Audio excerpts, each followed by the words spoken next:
Sejumlah tenaga kesehatan di Kabupaten Aceh Besar mulai menjalani vaksinasi dosis ketiga menggunakan vaksin Moderna. Sebanyak 2.500 tenaga kesehatan di kabupaten ini akan menjadi sasaran vaksin berbasis mRNA buatan Amerika Serikat itu.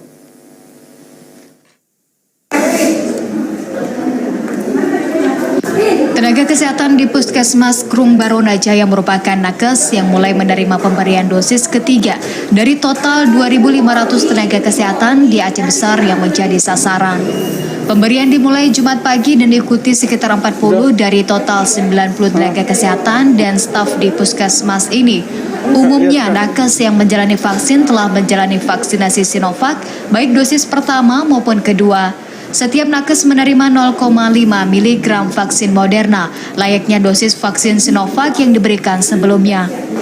Menurut Kepala Puskesmas Krung Barona Jaya, sebanyak 20 vial dosis vaksin Moderna telah diterima pihaknya dari Dinas Kesehatan Aceh Besar. Vaksinasi bagi seluruh tenaga kesehatan di fasilitas kesehatan ini ditargetkan selesai dalam 3 hari ke depan. Hari ini diutamakan untuk yang pertama sekali Kapus, kemudian tim medis, kemudian tim fasilitator, kemudian bendahara, kemudian TU, itu yang kami fasilitas, kemudian tim tracer yang ada di Puskesmas Krung Barona Jaya. Sekitar 40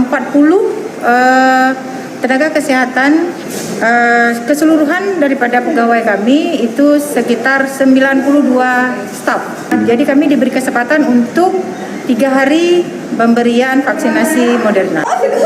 Pemerintah mencanangkan pemberian vaksinasi dosis ketiga bagi para tenaga kesehatan yang merupakan kelompok risiko tinggi tertular COVID-19. Pemberiannya direkomendasikan Komite Penasehat Ahli Imunisasi Nasional atau ITAGI, mengingat masih tingginya kasus tenaga kesehatan yang terpapar COVID-19 di tanah air.